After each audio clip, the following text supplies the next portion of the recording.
Hello folks, there's dancing in Riderville today, baby. Dancing in Riderville today. On the Roughriders, go, go, go, go, go. Ho-ho! We're on to the Western Final, folks. Unbelievable. It's bonus time plus. My dreams are exceeding themselves this year. I was just hoping to make the playoffs, and we're going on to the Western Final. Bring on the Bombers. I'm sure they wanted BC to win, and Brighter is coming into Bomberville.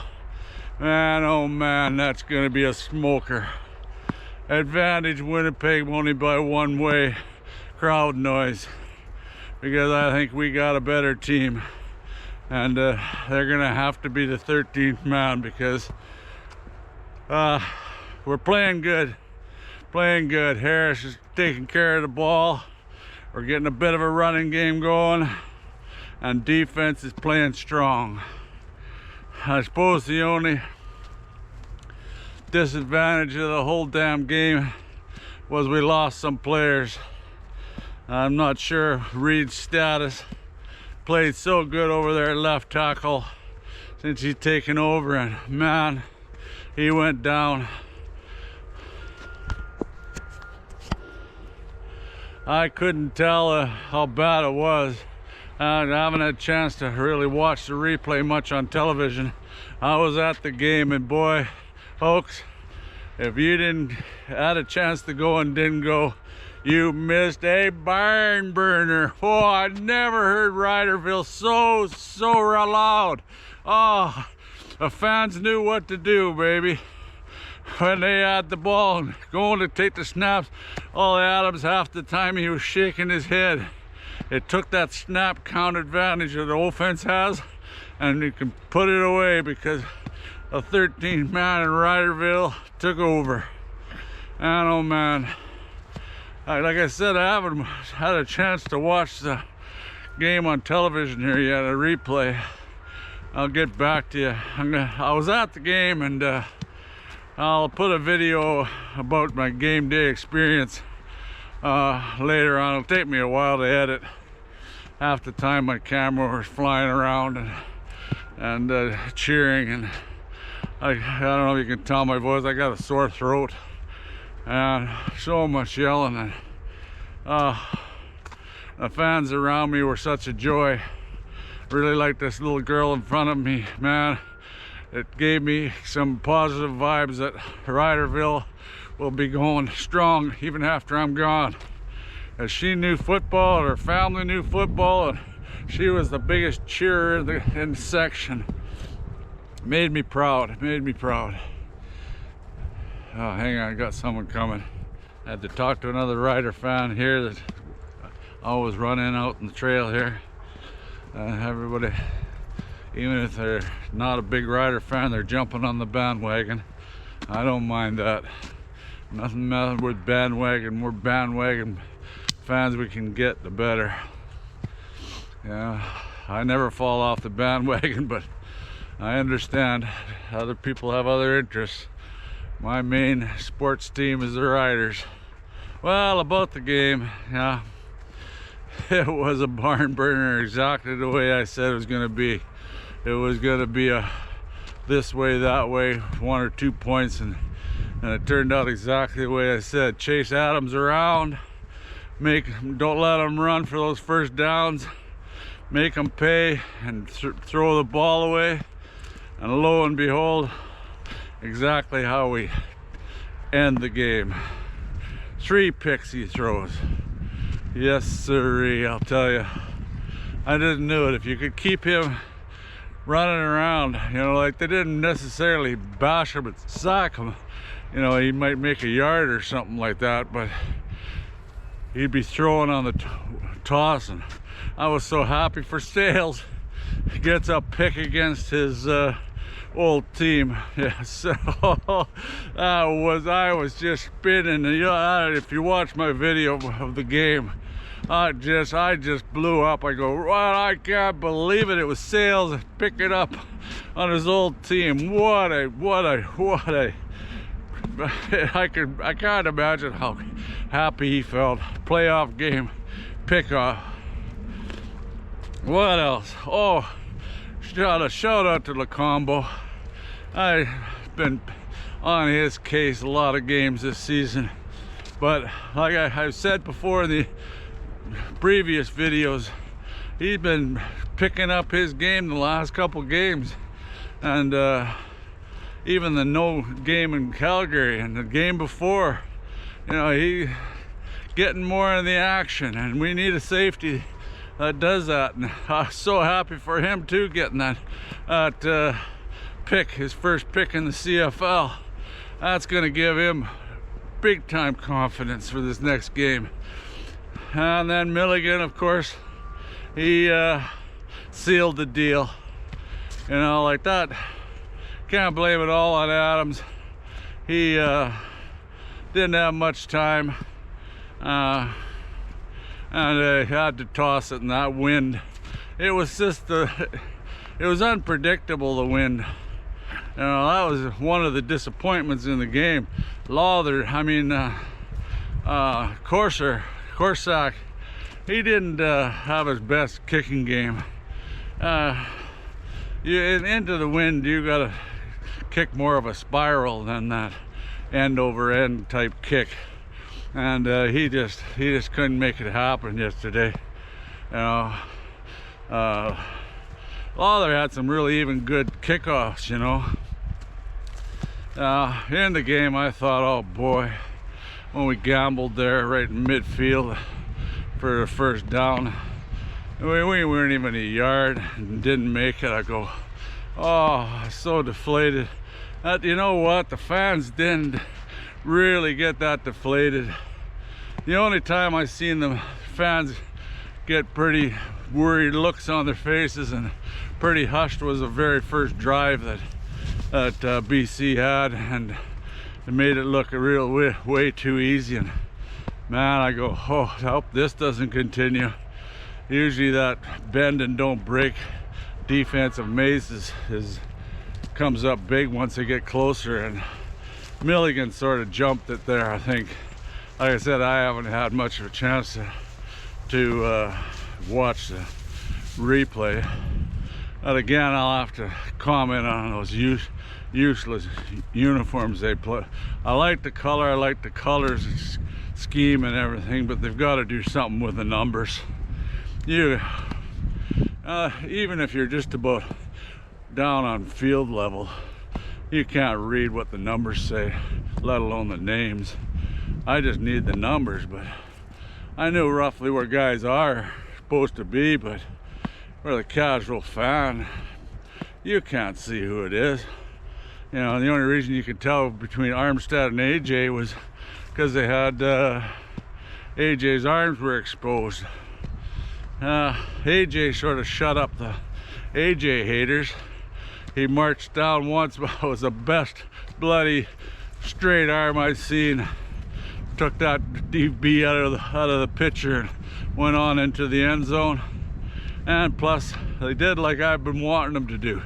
Use a bigger guy as that short yardage when they're down at the goal line. And he took it in. Barely made it, but he gave it that little bit of effort. And Patterson just doesn't seem to ever give that second effort and try to get away and get stretched for that first down. It's gonna cost us, I hope not in the next game. But oh man, I was crying after the game.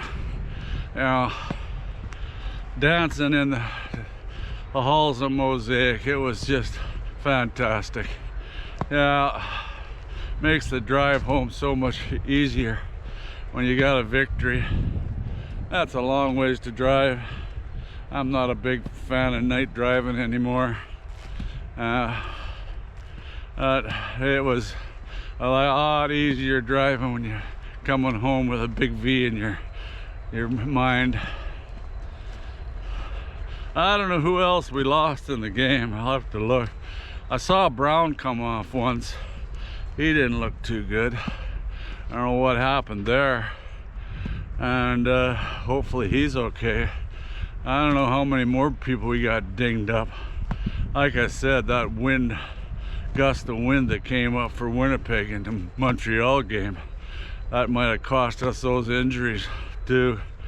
It's way better if we'd have been hosting that game, I'll tell you that. Would have gave us the big advantage and had that 13th man advantage. But that all being said, we're still there, folks. We're still in the hunt for the cup, and we got one more big hurdle. And I'll tell you what, I like the matchups against Winnipeg. Winnipeg's O-line, they're not as good as they used to be, and they seem to be even running more out of steam. And we'll see.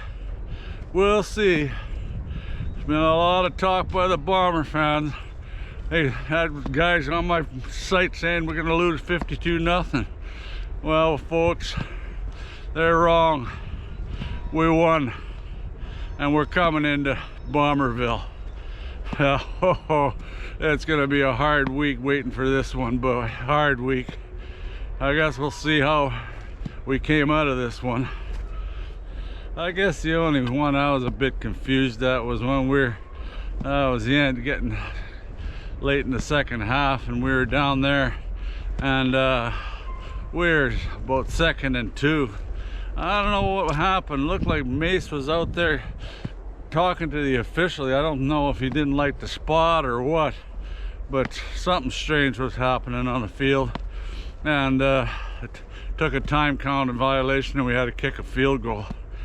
I think I ran up, took the snap, and ran the ball and gave it a go. That's the only time. Maybe you might think about giving a single point there when Adams did the surprise pooch kick there, because the wind was blowing pretty good, and they ended up scoring right away anyway, tying the game back up at the end of the half there. That point turned out to be the point that made them having to do 2 scores at the end. That was a brave play, going for 2. You know, it was going, say, we're going to win it right now, and we're gonna make you have to have 2 scores to win. And that put the pressure on them. I like that move big time. I'm not sure what happened at the end of the game. Once I watched the tape there, Baldonado's helmet went flying, and he went over and looked like he smashed the Gatorade, and someone into the crowd, and I couldn't see from where I was. I was still jumping up and down like a fool, and with everybody around us. And something happened, and Baldonado looked like he went right off the field. I was going, holy Christ, don't negate our interception. I'm just going, that's ball game. Then I see all this shit happening. Yeah. What else? You know, I think what was the main thing when we were 13-13 there in the half, and we came out and the start of the second half, and we established a way better defense, it seemed.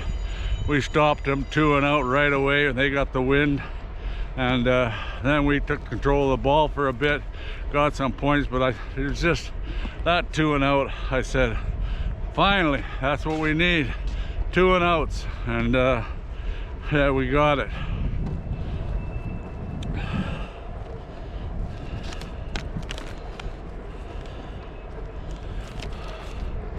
Yeah, the defense, even, you know, even with those 2 and outs, yeah, I didn't notice a lot of blitzes either. Only a couple times, but most of the time they were doing their business with 4 guys up front.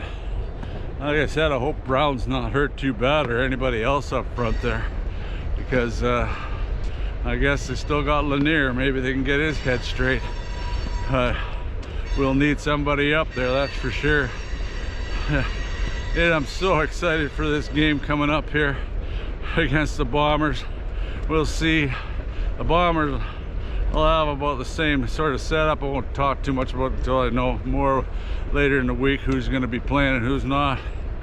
And tune in later I'll put this video out first, and then I'll work on that video for the come on, ride this way. I'll work on that video for the game day experience. It's just, I go down early, and I got right down on the field and even talked to a couple of the players and yell at them, and I could tell she was going to be I thought they'd be using the running game more than they did, because I said she was a blowing a hoolie right down even on the field. The thing was, it was mainly coming from the south, going right down the field mainly, but at times it would just swirl. My angle of the wind must have been just enough to make it come and get back the other direction the odd time. So it was typical Saskatchewan weather. There's no surprise there's going to be wind in Saskatchewan. I'm glad that's why I walk in these trees during the winter and summer. Gives you a break from the wind. Like today, even the leaves are blowing pretty good out in the open, but when you're walking in here, it's pretty nice in here. Anyway, I'll try to make this one fairly short, and I think of anything more, I'm sure I will have lots to say this week. As a old Rough Rider guy, he's revved up big time, big time. Oh, I couldn't believe it. I couldn't stop crying at the end of the game. It's a dream come true, and Rough Rider gal and Rough Rider guy were just swinging. You'll see in the video, it was electric in there, folks. And any idiots that say Rider Pride's dead, they don't have a clue. Not a clue. 'Cause I'll tell you what, Rider Pride is everywhere, and it makes me proud to be a Rough Rider fan. Anyway, till next time, go Riders go, and watch out, bombers, we're on our way.